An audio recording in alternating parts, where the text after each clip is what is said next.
Welcome to the Hockey Huddle, the ultimate podcast for hockey fans by hockey fans, where we break down the latest on and off ice from power plays to game-changing trades. Whether you're a diehard fan or new to the sport, we've got all the action, analysis, and hot takes you'll need to stay in the game. We'll bring you exclusive interviews with other fans, weekly breakdowns, and everything you need to know from the NHL and beyond. So lace up your skates, grab your stick, and let's drop the puck on today's episode of the Hockey Huddle.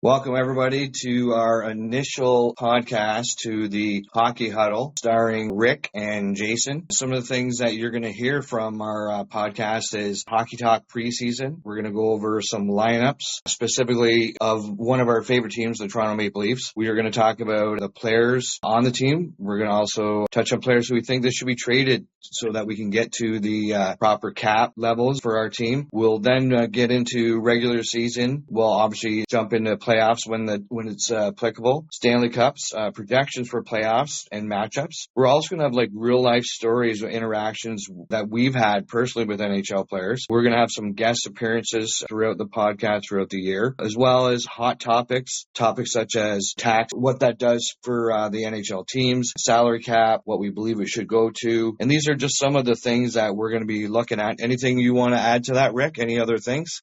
No, I think that's a perfect description of what we're going to do. It's going to be a lot of fun. This is a podcast for the fans, by the fans. And I think you and I are self-proclaimed experts when it comes to hockey and all things Toronto Maple Leafs. And, you know, Jay, you're based in the Toronto area. I'm out in Calgary, so we're going to have a bit of a Calgary Flames flavor from time to time as well. And just looking forward to getting our opinions and sharing our thoughts out there. And, you know, I think of the amount of times we've been talking hockey and thought, man, you know, we need to share these thoughts because I'm sure there's a lot more people that think about hockey like we do and talk about hockey like we do. So it's excited to talk about all this stuff with you. All right, man, that sounds great. And what I want to do is kind of just do a little intro of kind of, myself and my family and kind of what we do, just so everybody knows. For every single preseason and regular season and playoff games, we have about 8 people that show up to my house and we all watch the game. Over the past 3 to 4 years, it's ramped up and it's been every single night. And one of the things I'm definitely impressed with is overall my wife and a couple of her friends who've kind of joined in. Initially, they came in just to kind of hang out, but they've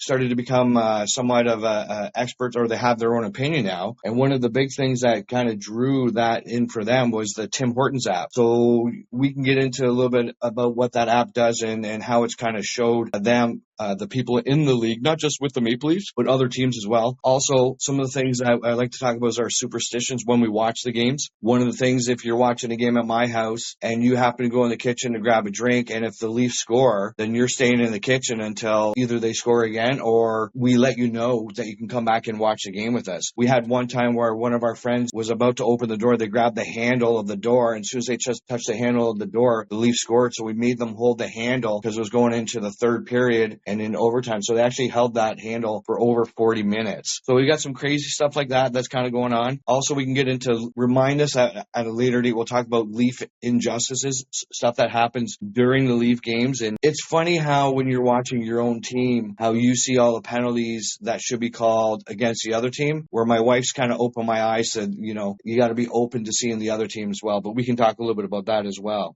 That's pretty cool. I think that's, we got some superstitions here as well. I've been a Toronto Maple Leafs fan since I can remember. We used to sit on the couch, my mom and I, and we would watch the Leafs play Saturday nights, just me and her, watching on the old black and white TV and watching, you know, Rick Vive and, you know, the terrible, terrible years that the Leafs were, how bad that team was back in those days. You know, played hockey all my life. I was always told I could skate before I could run. So played hockey, loved the game of hockey, loved the cerebral portion of the game. I love the stats and the advanced stats. Nobody really is a hardcore fan in my family, and I think that comes from me being so nuts about hockey. My wife will come to live games with me. She tolerates my shenanigans at games. I would say my youngest son is probably the biggest hockey fan, and you know, he goes for the excitement of the game and not so much for the spirit of the game. Mind you, he's 4, so he really doesn't know. You know, and I think, Jay, of some of the superstitions you and I have had when it came to the playoffs last year, and you know, who watched the game at what time and what time did they start watching the game, and we had to repeat the same things, and man, we've got some great superstitions when it comes to the Leafs. So yeah, just a hardcore Leafs fan and looking forward to jumping right into this year's team and what we've seen so far. Yeah, for sure. I mean, if we look at the team, you know what I mean, there's a bunch of guys that are on the cusp of making it, but at the same time, if you look at the overall salary cap for the Leafs, we're kind of right now, I believe we're at $1.1 million over the salary cap, and we're still looking at signing two possible players. One of those players being Pacioretty and Lorenz, former player from Florida. So some of the things we got to look at are those some of the players that we're going to sign, and what is our lineup going to look like for the year? So I mean, it looks like in net, we look pretty solid with Anthony Stolars and Mr. Wall there. So that, and we also have Matt Murray. So I think that the three goaltenders look good. What do you think, Rick, about the goalies? Yeah, I think the question is, what's Matt Murray going to do? So they're going to start him in with the Marlies, or where is he going to be playing this year? I think, like, obviously Wall is going to be the number one guy, with Stolarz probably picking up, what do you think, 30 games this year, with hopefully Wall staying healthy and playing the other, 50 odd games that are out there. Matt Murray's the question mark, right? I think he's got to start the year in the Marlies. Yeah, and I think so. And the only thing is, are they going to be able to send him down, or is someone going to claim him, or is he going to do something like, say, like I think I believe it was or a couple of years ago, say about 2-3 years ago, when Jason Spezza said, "Listen, if everybody goes to claim me, I'm just going to retire." So I don't know if he's going to maybe pull something like that if somebody goes to claim him. But these are some of the things that we definitely got to look at it. And then if we kind of sift into the defensemen, I think it was a pro. I mean, if you look at the defensemen, we got Riley, Tanev, McCabe, Ekman Larson, Hakanpää, Benoit, Timmins, Little Jurgen, and Rafai. I think those are our top nine defenders. Something you got to look at. I think with the signing of Little Jurgen for like $3 million,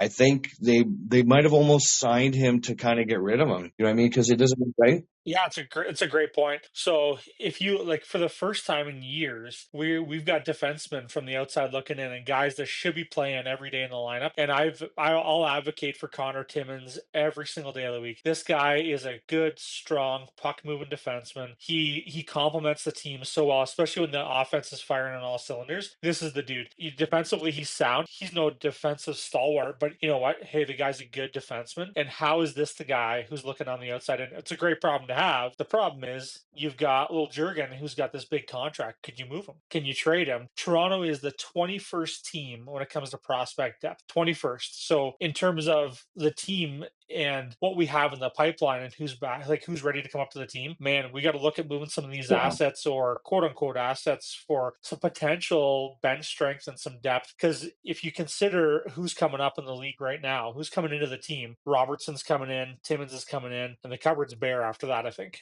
Yeah, no, I think you're right with that. And as far as Timmins, he's actually born and raised in St. Catharines, where I reside right now, and so obviously I'm secretly pulling for him for that reason. A lot of times, a lot of times as fans, you make connections with people that grew up in your area, or where you're from or where you're born. And I really like Timmins' game, man. I watched him last year. It was unfortunate that he got injured, and I think overall he's a bigger player than Liljegren. I think he's more offensive upside, and his first pass out is better. I think some of the problems with Liljegren is he's not really great at anything. He's Yeah. not the best skater on the team. He's not the best offensive defenseman. He's not the best defensive defenseman. He doesn't block shots more than anybody. So really, I think this was a mistake by the Leafs signing him for $3 million. Unless they have a suitor out there that's ready to sign this kid for that $3 million, do you try to put him on waivers, send him down? Maybe someone picks him up.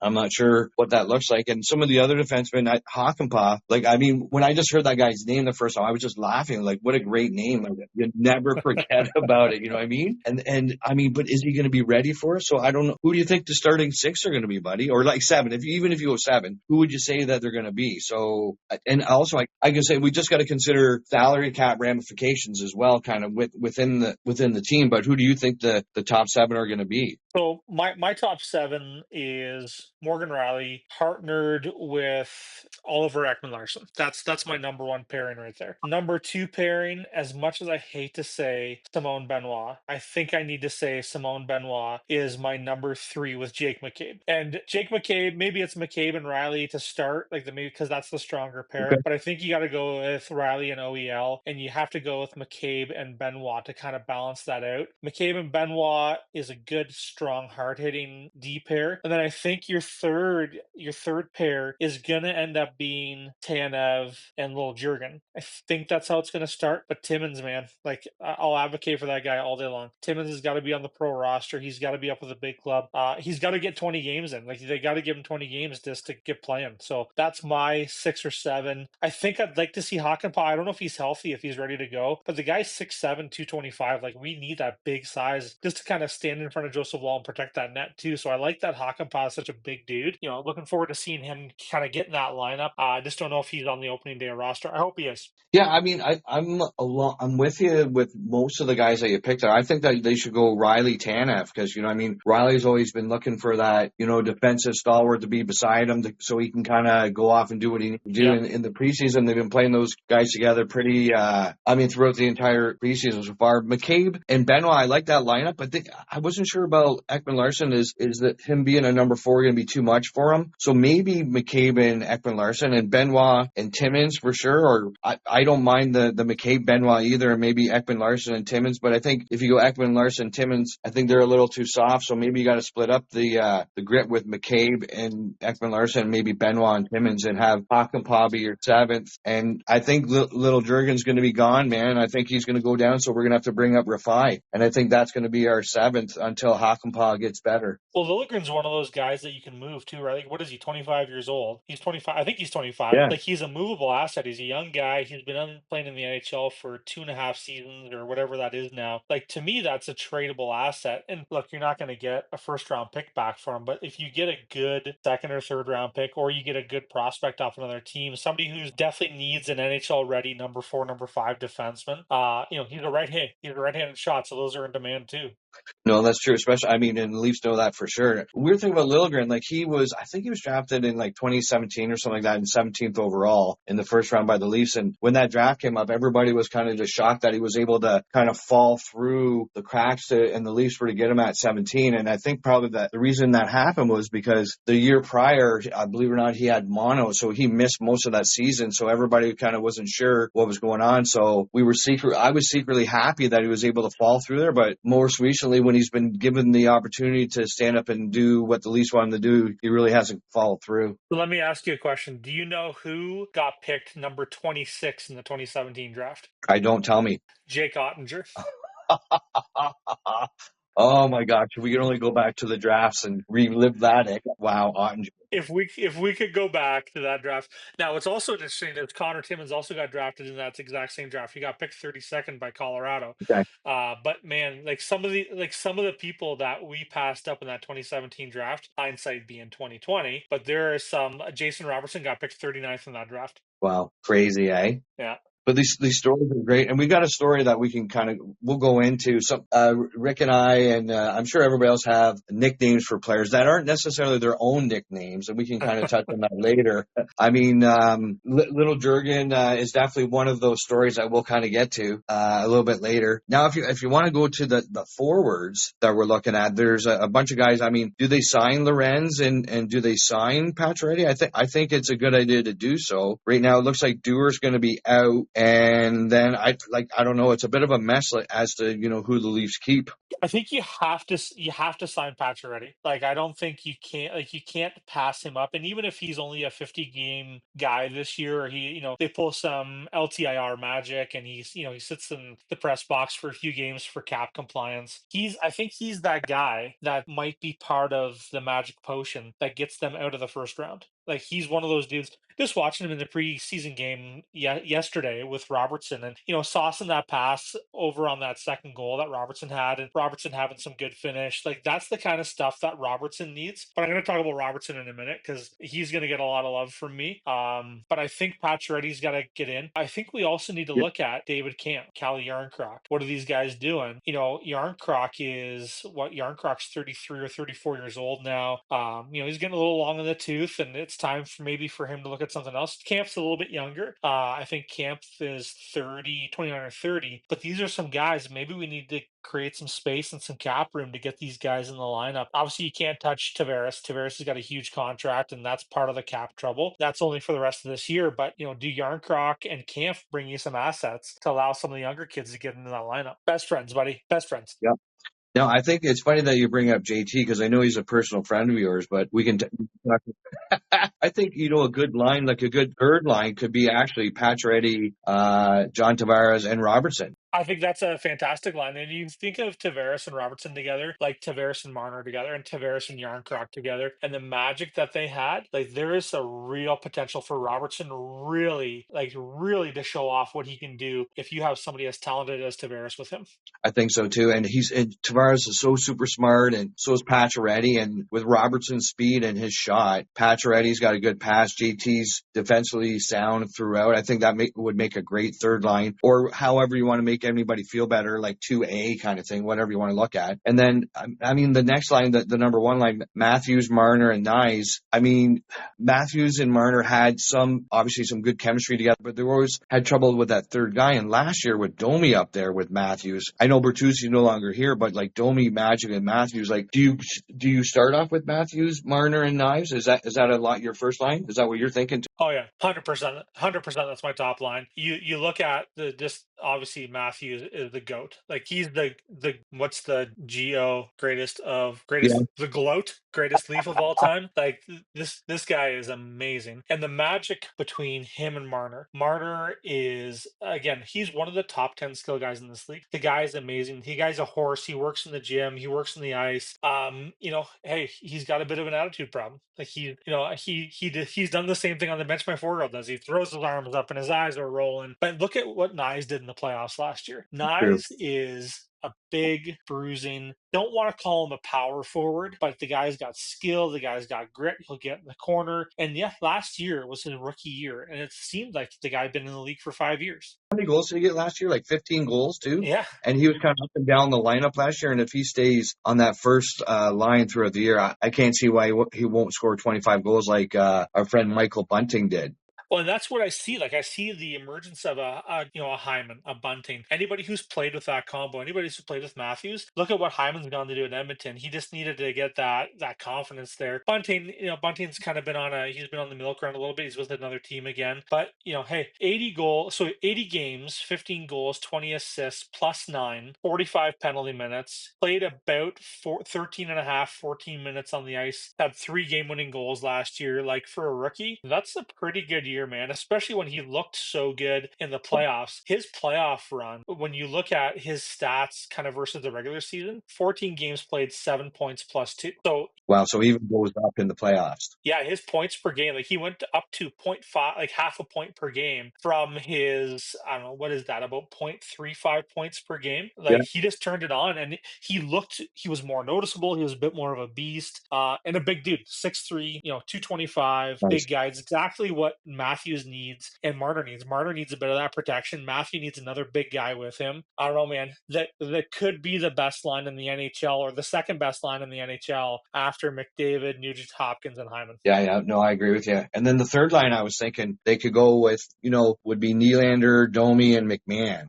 So McMahon's got some soft hands. He's also a big guy. He's not afraid to hit you. Domi, again, he's full of piss and vinegar. He can score, but he's a pass guy first, where if he's with Nylander and Bobby McMahon, these two guys are shoot first. So I think that would be a good lineup. And I guess, do you put Max Domi in the middle? Do you put Nylander in the middle? I think they were joking. I was listening to Brad Treliving today kind of talking about it and just saying, hey, listen, Nylander, the past 2 seasons, has scored 40 goals in each of the past 2 years. He's one of the best wingers that's out there. So, is he a good enough skater to play center? Yeah, he is. But if you do that, do you take away one of the best overall wingers that we have in the game, right? So, I mean, I think he should stay on the wing, and Domi, should stay down that center, and Bobby McMahon would be on the other wing. What do you think? Look at how good Domi performed when Austin Matthews went down last year. So first thing to think of is one, Matthews scored 69 goals and was out for a couple of games in the season. Domi stepped right up, and he was the man. This guy took charge, looked great. great, putting pucks on net, leading the first line. The guy belongs at center. He was a water bug all over the ice. The guy was just going like he's up one side, down the other, setting guys up. Nylander and Domi together makes sense to me. You got great skill. You got some grit with Domi. Domi, like again, forget his size and like the Domi fact. reminds me of one of my all-time favorite Leafs who actually Oh man, plays for the Calgary yeah. Flames. We can go back to him later. Nazem Kadri, like it doesn't matter how big you are, he's going to take you down. You know what I mean? And he's no back down, not afraid. He's going to put the puck in the net. He's going to score and then point at the puck while it's sitting in the net and gloat all about it. I love Domi and I love Kadri. I love McMahon on the second line too. Like McMahon on that second line reminds me of like a good, true, legitimate second line group. Like that, like like Nylander's on the first line on any other team. Yes, I Like agree. that's a testament to how that chemistry and that balance has to work. Nylander is an elite winger. Domi's in the center. McMahon, who I'm gonna call, he's gonna get a nickname. McMahon is like Yeah. McDavid gets called McJesus. This is my McJesus. So Bobby McMahon is my McJesus, and this line is gonna cause fits for Boston, for Florida. It's gonna cause all kinds of problems for every team. And hey, he's from Wainwright, Alberta. I'm out in Calgary right now. So good Alberta boy. And hey, Nylander's from Calgary as well. So there's a That's bit of right. an Alberta connection there. So And I got a nickname for McMahon already. We call him Hands McManus. So we call him Hands. yeah, His buddy, when he was on fire, everything was going in the net. The guy's got soft hands for a big guy. love Unbelievable this player. love And this I mean, guy. yeah, what a steal. What is he at? $1.3 million for the year? Like, come on. Unbelievable. Yeah, clever signing, good dude. Really looking forward to seeing what he does. Maybe one of the best free agent signings that Toronto's ever had. Definitely the best free agent signing of 2022. Oh yeah, no, for sure. And then you get to that fourth line, and I think the fourth line is kind of interchangeable based on salary cap, who's injured, what you kind of need, who you're playing against. Because you know what, I love Reeves when he's flowing out there. Man, nobody's going to come and push the Leafs around. I love that. But then when you're going up against a team that doesn't have that grit or is not going to push back that hard, is that the time where you rest Reeves because he's a little bit older and you put somebody in like Dewar on that other wing or maybe Holmberg or something along those lines. But I think my fourth line would be I love this guy Lorenz. Like he's a big dude too. He's from Toronto. I think he's 6'4", 220. You know what I mean? He's got some hands. He can skate too. And then you got Kampf. And as far as penalty killing, he's really well. I think last year was his worst year he's had with us. It was an off year. So my fourth line would be Lorenz, Kampf, and Reeves. And then in the wings because Dewar's injured, so he's out. And I love Holmberg though. And there was a big joke last year between Marner and Matthews saying that their favorite player is Pontius Holmberg. So I don't know if they were joking or what was going on, but Yeah. he's got some skills too. So he's someone you got to kind of make room for on the team as well. So he could be interchangeable. He could go up, if Pacioretty gets injured or Laurent, he can be on the fourth line, kind of all around there. What do you think about the fourth line and those kind of extra forwards? Looking just at the stats, Camp was 78 games, 8 goals, 11 assists, 19 points, a -4, 18 penalty minutes, and for what? What kind of season is that? So to me, it's a terrible year. That's a terrible year. The year previous wasn't much better. He was a few points better, but he was a +6. He was a +12 the year before. So in terms of like his stats and what he brings, like man, I don't know what kind of trade asset he is, but he's got to go. You got to trade this guy. You got to get a pick or something out of somebody. One to ease up the cap, but two to put something on the in the Marley system. I got a different idea for you for the fourth line, and Okay. I've been trying to think of if I was if I'm Berube or if I'm True Living, I'm trying to think of what is my fourth line? Are they killers? Are they energy guys? Are they crash and bang? Are they scorers? And here's my suggestion: Okay. is the young guns line, and I think you put Holmberg, Cowan, and Dewar on the fourth line, and your identity on that line Okay. is we're going to score up and down this lineup, and we can score with our fourth line, and we can score with our first line, and everything in between. And those young guns get 13 to 15 minutes ice time. They're buzzing around the ice. They're flying around. They're Yeah. causing havoc, and they're not just causing havoc, but they're skating hard, and they're the speed's going to be a problem for fourth lines, and their skill's going to be a problem for fourth lines. You got to get Revo in the lineup. Love that guy. Love the energy. I love Revo's attitude. I love how he'll go out and punch someone in the face and get the crowd fired up. Love that guy. And you got to mix him in. And sometimes I think maybe that fourth line needs to look like Revo, Camp, and somebody else. But I think half the time we're going to have to look at who are you playing. Are you Yeah. playing a fast team? The young guns got to go in. Gotcha. Yeah, no, I'm with you, but it sounds like we're almost on the same page for most things. But and I think that the only other question that I guess we got to address on the Leafs before we kind of get into who's going to make the playoffs in the Atlantic, anyways, and then we can kind of go over to and talk a little bit about the Calgary Flames if you want, seeing as how you're out there now. Is how are they going to get under the cap? Like, how are they going to do it? What's the magic that we need to do? So in order to, let's say if we sign Patch Ready, say what at 1 million, make Yep. it easy, and then what do you like, Lorenz? Do you think we're going to sign him or we're going to walk him? Listen, I don't know how you don't sign this guy, and he looks like a fourth line guy for Berube. He's a big dude, and I can see Berube running a fourth line that looks like Revo, Lorenz, and Pacioretty, or something like that. I can see that in his world, and Yeah. again, how do you not sign him? He's going to sign for what kind of contract? 875, maybe, Yeah, maybe a yeah, it's mil. gonna be low.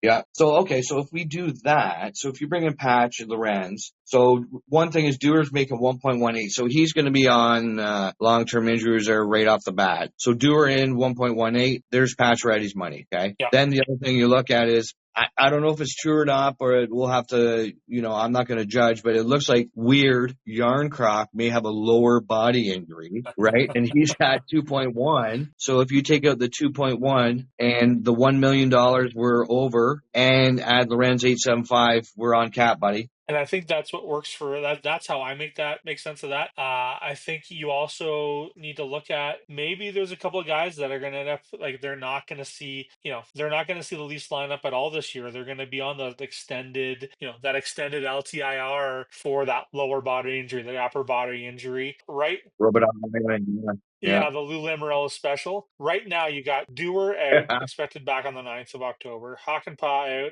expected back on the 9th. Minton out, expected back on the 9th. And Tavares, quote unquote, out, but expected back on the 9th. Yeah. So it looks like you've got some decisions to make. And again, I think you got to look take the emotion out of this. I think you need to look at David Kampf and Cal Yarncroc. And you got to look at, hey, those guys probably don't make, Yeah. if I'm Tree Living, if I'm Berube, they're not in my lineup. Makes sense, buddy. Old, overpaid, and we need to get younger. Because, I mean, as much as we've got a core that's, 26, 27, in 3 years they're all going to be 30, right? So we got to get rid of that older, overpaid folks right now. And, I mean, 2.1 and 2.4, it really isn't overpaid, but based on what we're paying everybody else, it is, right? And there's a little bit of space to do something, right? So if you do have an option and it's January, February, and somebody's on the block and you got a chance to make a move, whether it's whatever that looks like, without trading some young assets away, because good God, 21st in the league when it comes to prospect depth, ouch. If there's something that we need just to kind of get that push out of the second round, and again, Pacioretty's part of that secret sauce. He's Yeah. not the savior, obviously, but I think you structure this lineup the right way. The addition of Robertson in the lineup, how many goals could Robertson score this year? What do you think? If he's playing on that third line or 2A line or whatever, he can score 25 easy. Like he scored how many goals did he get last year? 11 goals, and he played 50 games, and he was only playing like 8 or 9 minutes a game. So you get him on that third line playing, 12 to 14 minutes a night, getting some power play time on that second unit. He's scoring 25 all day, buddy. So think of him scoring 25 goals all day long. Yeah. And Yarncroc or Camp scoring 7. Okay, so let's get rid of him. Let's make some calls and let's see who wants to take him. What I'm calling Brad right now. Call Shannon. There you go. What would you get for a Camp for like a Yarncroc? And would Camp be somebody should he go back to Chicago where he came from? A team that is looking to get some older guys in there because they got a lot of young guys coming up. Maybe he goes to one of our favorite trading partners in Chicago and we get whatever, like a 4th round pick for the guy, right? Well, here's a thought for you, and here's a good trading partner of ours as well, Arizona. Yes. He fits in Arizona. His cap fits in Arizona. He's a guy they need. He runs their third line for them. Yeah. They get a bit of a veteran, a bit of a guy in the locker room. And I don't know what kind of locker room guy he is. Yeah. But you add a younger veteran, I guess I would call him, Yeah, for sure. in a team that is very young. And I said Arizona. I guess I should have said I know Utah you meant Hockey Club. Utah. Yeah, there you go. the Utah Hockey Club, the UHC, and he fits perfectly there. And what does Arizona send back for camp? Do they send us back some young body in the minors? Do they send us back a pick? Is there a bigger trade that happens there? Is there, obviously Utah is not looking to add a lot of these guys, but they might be a willing participant to send a few draft picks because they're very pick heavy and not a lot of experience heavy. It's true, and they're looking at making the playoffs this year, so they're going to need somebody like him. That's a good Right. call, and I think maybe Yarncroc should go to Columbus. They're looking for some leadership, somebody who can score, someone who can play two-way forward, and they're looking for some depth in that organization too. So maybe we toss these both guys out, 2.4, 2.1, bring up some of the young guns like you're talking about, and get like a third or a fourth round pick for these guys, even a fifth, whatever it is. You know what I mean? As long as they do their research, it's better than just eating away at that cap. Well, you and I have talked about a few guys from Utah. So we've talked about Logan Cooley before. I've talked about Lawson Krause before. Krause, Clayton Keller. Oh, yeah, for sure. Keller, like there's some dudes in this team, and they've got a lot in the pipeline. If you think of like Cooley is probably like he's got to be their youngest but best prospect right now. But 100%. they've got just a mitt full of younger people that aren't going to be with them in 2 or 3 years when they're going to start making their run. That they're going to want to move, and there's an opportunity here for us to make a deal. What they don't have. As a goalie. They don't have a goalie. They did sign, what's his name? They signed Dursey, right? Sean Dursey. Yeah, the defenseman who was a Toronto Yeah. Maple Leaf draft pick who we traded to LA in that trade for, oh my gosh, the guy with the best beard at Jake Muzzin, right? Oops. Yeah. Which rewind, undo.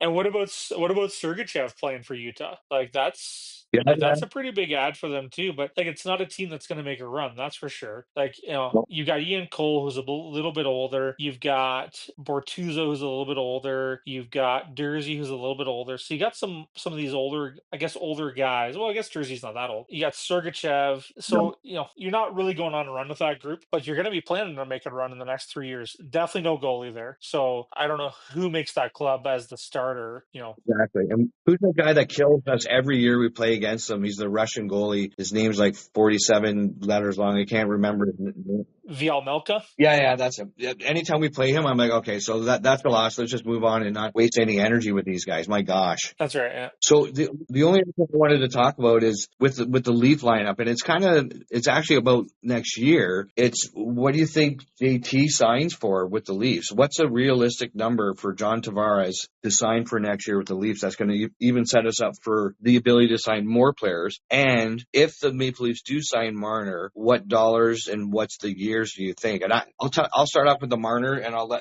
let you do the JT. So I think Marner is going to sign an 8-year deal, and he's going to be at $12.5 million.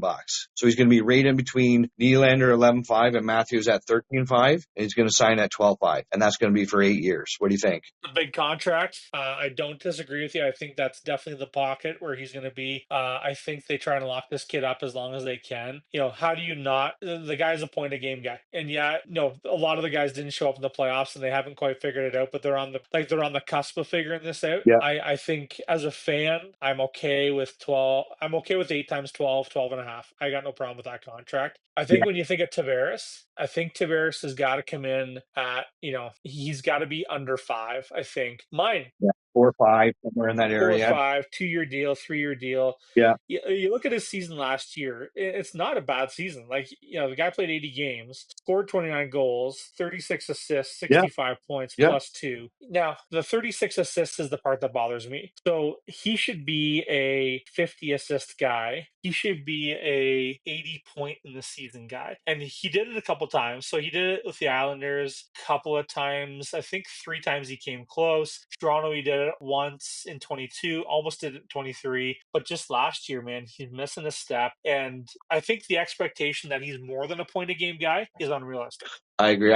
But if he, I was just going to say, I think 60 points is kind of where he's going to land Yeah. this year. Well, the only reason why he would be more than 60 is because, like you said, he's going to have 50 assists and maybe 25 goals. So maybe he's a 75-point guy, but his goal totals go down, but his assists go up. And look, if we got that third line, and that third line is, whoever if he ends up with Robertson, he's going to have a year of assists. Yeah. He's going to have a year where he goes off and assists, 30 of Robertson's goals. Yeah, I said it. Robertson's going to get 30 goals. Buddy, I don't see why he can't. I mean, no offense to his brother Jason, what a great first name, but Nick he's got a better shot than his brother. I mean, like his quick release, his accuracy, like wow, like as long as he can stay healthy, knock on wood, that's what we need from this guy. He's healthy, that shot, amazing. Let me throw out a controversial statement. Okay, Shades of Phil Kessel. okay. Phil Kessel could get. I remember being at a game and Kessel getting me out of the seat 3 times, watching this guy just burn down the wing and burn a defenseman and put a good shot on net, and quality a scoring chance whether he scored the goal or not. Robertson's like that, except Robertson will also get back, because if you watched that preseason game last night, Yeah. Robertson got back on that goal. Right before that goal, he hustled his ass back, made a great play to take the puck away, made a great play to stand the guy up in front of the puck, and then went back down the ice with Pacioretty and scored that goal. That's true. That's true. And they were talking about that, what he's doing without the puck, and that's really what's going to help him make that team. You remind me of when you said Phil Kessel, their number 81, is one of my favorite players before is Sergei Berezin, man. He would do the same sort of thing. Fly down that ice, and you're like, whoa, where's this guy? And then defensively, he was a problem. But anyways, just like he did. So you and I like to play a little game. Sergei Berezin, number 94? 94, yeah. You know when he was born? You know what year he was born? I don't. What year was he born? 94? 1970, 94. 1971. Oh, wow. Okay. I didn't know that. Wow. So that means he would have been playing in the late 80s and the early 90s then for the Leafs. Yeah, and crazy that he passed away at the age of 52. Yeah. Fun guy to watch. Yeah, he was out of that Russian era where there was some really great, talented, skilled guys coming out of that area, and a lot of fun to watch. I'm going to throw one out. Yeah, sorry to put you on the spot, and if you don't get it right, we can edit it. But what number was Nikolai Borishevsky? Oh, Nikolai Borishevsky. Russian guy. Yeah, he scored that goal against 16. Detroit. Yes, body. There you go. Am I right? 16. Yeah. Number 16, number 1 in your heart, and that's funny because something that we haven't talked about is our coach. Oh, we got the coach meter going off. The coach in the background? Yeah. Hey, coach. So one thing is our coach, Craig Berube, who played for the Leafs, I think 92, 93, he was also number 16 for the Leafs. That's right, yeah. And he was Berube, it's exciting to have Berube as that coach. He was a tough player. He was a tough guy to play against. And he had a pretty interesting career if you think about it. What he's going to bring to that team from an experience standpoint, from just a different mentality to the game. He played for 5 different teams in the league. I think he played for Toronto and he played for Calgary. Okay, another Calgary connection there. Yep. Pretty sure he started with the Flyers. I think he broke into the Flyers, didn't he? He did. Now, was he in that big trade, that big Calgary trade too, with Natras and McCowan and Berube and all those guys? Was he one of them? No, he got traded to Edmonton. Okay. Right? He got traded. He got traded. I think he was part of that. He got traded 3 times before he played with the team, or over the course. He got traded twice before he played with either one of the teams. Because I think he went to Edmonton along with a bunch of people. Yari Curry was actually part of that trade. Yeah. And then got traded to Toronto, and Glenn Anderson and Grant Fuhr and Vinny Danfus, all those guys were part of that trade. And then he got traded to the Flames halfway through the season. Yeah. And Lehman was part of that trade, Jeff Reese, and Doug Gilmore, McCowan. Yeah. That was the Natras trade. Yeah. That was a crazy trade. I can't tell you all the players that were involved in all that. Those were big player trades back then. But big moves. If you think of some of the players that were in there, like Glenn Anderson, Grant Fuhr, Vinny Danfus, we're talking some elite NHL players. Lehman, obviously, I can't wait for you to tell your Gary Lehman story.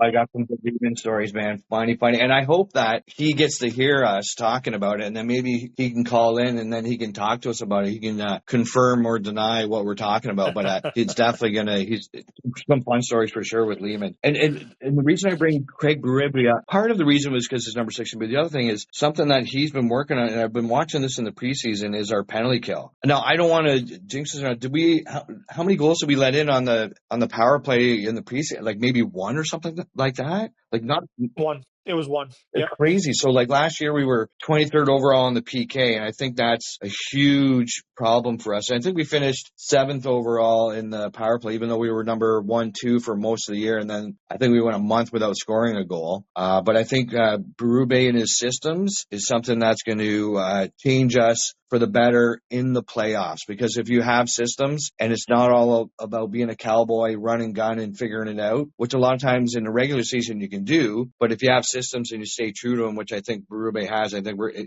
that's gonna be the difference maker for us. I like it. I like what he brings. I like the fact that it's a chain. Like, well, you hear a lot about what a coach, like a player's coach, Sheldon Keefe was, and he came up with a lot of the guys, so he knew a lot of the guys from the Marlies, and that's great. And he seemed like he was a good dude, like it genuinely seemed like a good dude and a good coach. But I don't know if that's the Stanley Cup winning coach and the Stanley Cup winning formula. Now he's in New Jersey, Yeah. and New Jersey's got a goalie now, and they've got some healthy players now, so they're going to be a force to be reckoned with this year, and that's going to be exciting. And hey, we're going to end up talking about that in a minute. So No, for sure. And I actually watched that game, the initial opening game from Czechia today, where New Jersey won, spoiler maker, 4-1 over Buffalo in the first game. And I think they're playing another game in 2 days in Czechia as well. And I mean, it wasn't like New Jersey won the game. It was almost like Buffalo lost, if that makes any sense. it does, yeah. I was just watching them in Buffalo. They had a couple laps of judgment, and Jersey capitalized on it for sure. Who started in net for Buffalo? Oh my gosh. Was it Levi or Lukanen? No, Lukanen. It was Lukanen today for sure, and Markstrom played amazing. Yeah, I'm telling you, man, that's a big game changer for them. You look at some of these teams, like look at Ottawa, who added Linus Ullman to the team, Allmark to the team. Yeah. Look at Jersey, who added a goalie, like they added Markstrom to the team. And oh my God, I'm so happy with the goalie controversy in Boston. I couldn't be happier that Don Sweeney and Cam Neely are doing what they're doing to piss this goalie off, Oh my because God. Corpusalo is going to be the goalie of the team that just eats our lunch every time we play them. Oh my God, that's fantastic. But it could have happened to two nicer guys. You hear how sarcastic Cam Neely was there. I mean, I have 64 million reasons why this guy should be signing with us right now. Like, come Yeah. on, man. Like, stop. You don't want to throw your goalie your pride and joy. The reason why Boston did what they did was because they had those two goalies. Now, the thing that kind of blows my mind is you would think if they were going to trade one to a division rival in Ottawa, first of all, that's not the sharpest thing to do. But second of all, don't you think they should have had Swayman signed before all this happened? Yeah, my 4-year-old knows they should have signed Swayman before anything else happened. And, Swayman was supposed to go to Toronto in that draft year too, eh?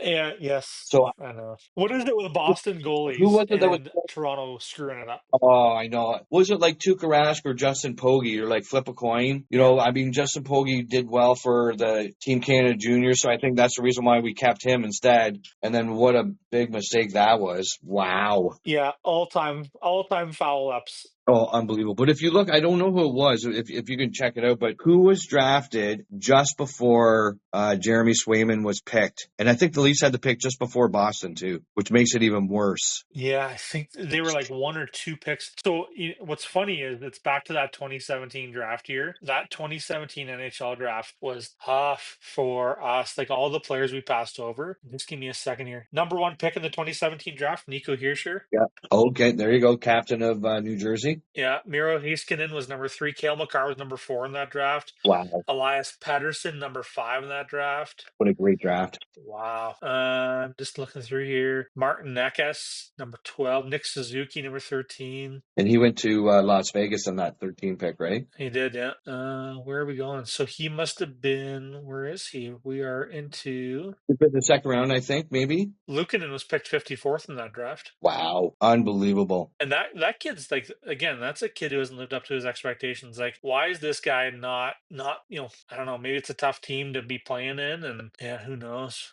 I don't know. But while we're looking at that, some of the other things did you want to talk? We can either do one or two things. We can talk a little bit about the Calgary team and some of their players and kind of what our overall assessment is of Calgary. Why don't we do that? And then next week we can talk about who we think are going to make it into the playoffs in the Atlantic, like the East, and then the West. We can do that next week.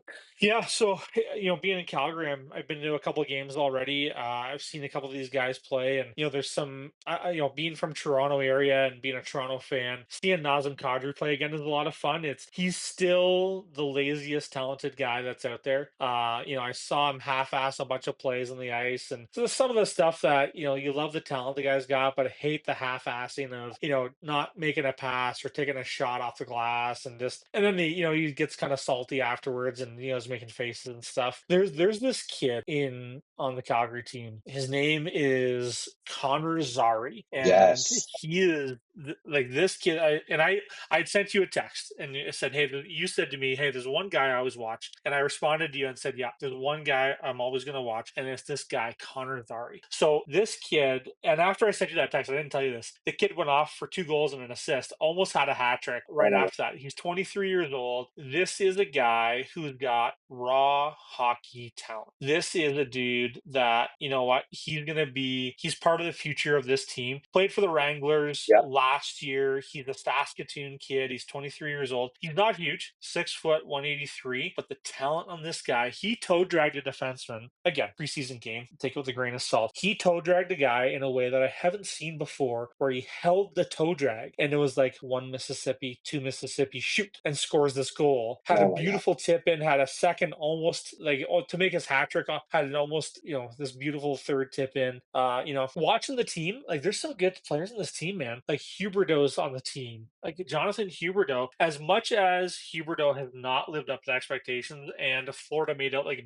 bandits on that trade, like he's still a very good hockey player. To see some of the guys that are still. Well, they got Blake Coleman, right, too. Picked up Blake Coleman. I think he had 30 goals for them last year. He was plus 19. Just to go back to that Connor Zary for a second, kid had 14 goals in his first year. I think he did play just over 60 games, and he was a plus 12. And if you look through that lineup last year, Kadri is usually a good defensive guy. He was flat, 0. Yeah. Hubert was a minus 29 overall. Yep. And Backlund is a good defensive guy. He was a minus 4. And Kuzmenkov, he had, like 2 years ago, the dude had 39 goals. Last year, he had 22 goals between the two. He's still plus 9, but Yeah. the guy from New Jersey, Igor Sigarovich, Sharon Govich.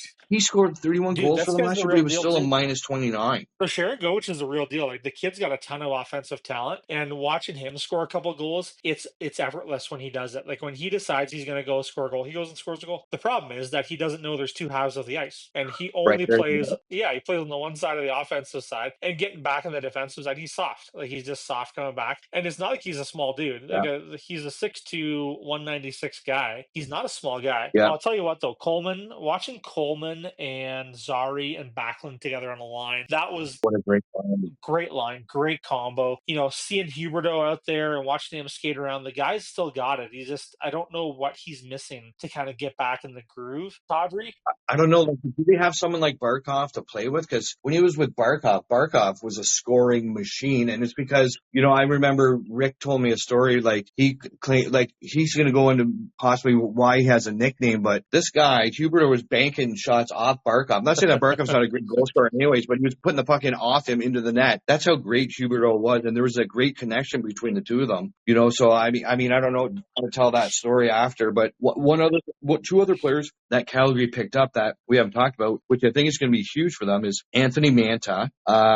He's a beast. He's 6'5", 234. One thing with Manta, if you look at his total hits per year, the higher his hits are, the higher his goal totals are. So if he's invested in the game, so it's almost like you put Manta out with Kadri, and then maybe I don't know if you put Huberto on that line too. So there's your other line. You got Huberto, Kadri, and Manta. And then, of course, they picked up that little pest from Florida in Ryan Lomberg. Oh, my gosh. I just wanted, like, looking at the dude's hair and his mustache, I just wanted to punch him myself. Like, he's got such a punchable face, right? He's like oh, my gosh, what's his name?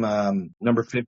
Oh, Brad yeah. Marchand Jr. Terrible. Right, so, I mean, they picked up some good players. So, I mean, mean, there's three lines there that they just got to make sure they don't get scored on as much. I think they let in, what was it? Oh my gosh, 20. They were 26 overall in goals scored for, but they let in, I think, almost the fifth most amount of goals last year, which is weird, seeing how Markstrom's such a strong goalie. You know what I mean? But his save percentage was only 905 last year. But, what did Calgary do last year where they let in so many Well, I goals? think What was it's their D. Like their D is not great. So right now, if it goes the way it is right now, it's Mackenzie Weegar, Rasmus Anderson, yeah, love. Jake Bean, Kevin Ball, Daniel Miramonov, and it looks like they're going to sign Tyson Berry, who's on a PTO right now. But I think, Oh, they signed him. yeah, so that's where they're at. They've got a brand new goalie this year in Dustin Wolf, and I'm telling you another kid. So Connor Zary and Dustin Wolf. This kid is legit. He is possibly the best prospect in the NHL today. So Wow. How tall is he, Rick? Do you remember? Like, is he a big kid too? 9'3". So he's slightly above Or average? slightly above.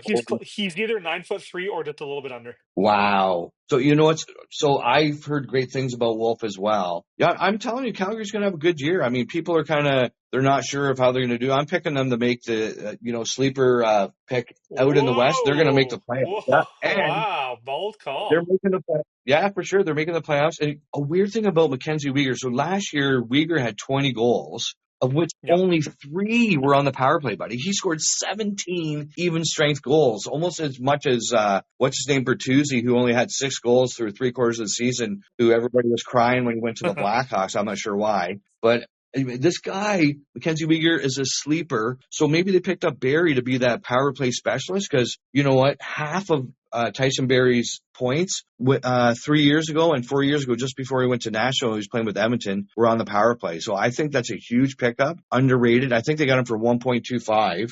So Tyson would be your third pairing defenseman, Let me but tell you about power him play though. stuff. I like Yeah, watching him play.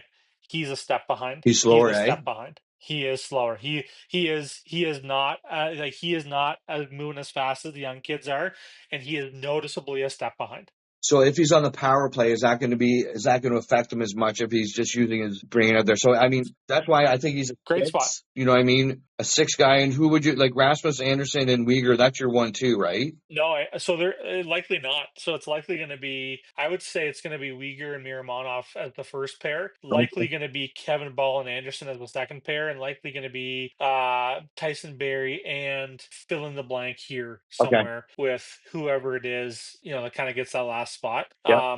They got another kid in this younger guy named Hanzik as well. Somebody I'm also going to be watching this year. Okay. He's a young guy, tons of skill. He's a big dude. He's 6'4", 186. So he's kind of built like a popsicle stick. But he's a Gotcha. Slovakian kid he's got a ton of upside. He played for the Vancouver Giants in 2022, 2023, and 2023, 2024. In the Vancouver Giants year 2022, 2023, 43 games, 56 points, plus 17. Vancouver Giants, eh? Vancouver Giants. Nice. That's a throwback. So I think this kid's part of the future with this team. He's a 16th pick overall, and Calgary's got some exciting picks too. Like they took 2 picks in the first round. Zane Parekh obviously is a stud. He's going to be a top 4 defenseman in the first couple of years coming into the team. He's going to spend a couple. I think he's back to junior this year. He likely will play a year with the Wranglers in the AHL, and then he's going to come up to the big club. He's a big kid. Looks like he's ready to play. He's a smart kid, super smart guy. So exciting to see what that's going to bring for the team too. Nice. So just a kind of a different story here quickly because you kind of touch on it. So Vancouver Canucks farm team used to be, was it the Manitoba Moose? Yep, One point. Manitoba Moose. So at one Yep. time, so the Manitoba Moose, I worked at a retail organization, and a mother of a famous hockey player who played for Manitoba, he went to the Vancouver Canucks, and she actually had a signed hockey stick for me because she knows a huge, huge hockey fan. And she worked for me for about a year there. And the gentleman went on to be a defenseman for the Vancouver Canucks #3, Kevin Bieksa. So I almost had the first signed Kevin Bieksa hockey stick that somebody stole in the back of an Old Navy. So I don't know who took it, but if you ever get, can you please bring back Kevin Bieksa's stick that it was signed for me by his mom, Lori. True story.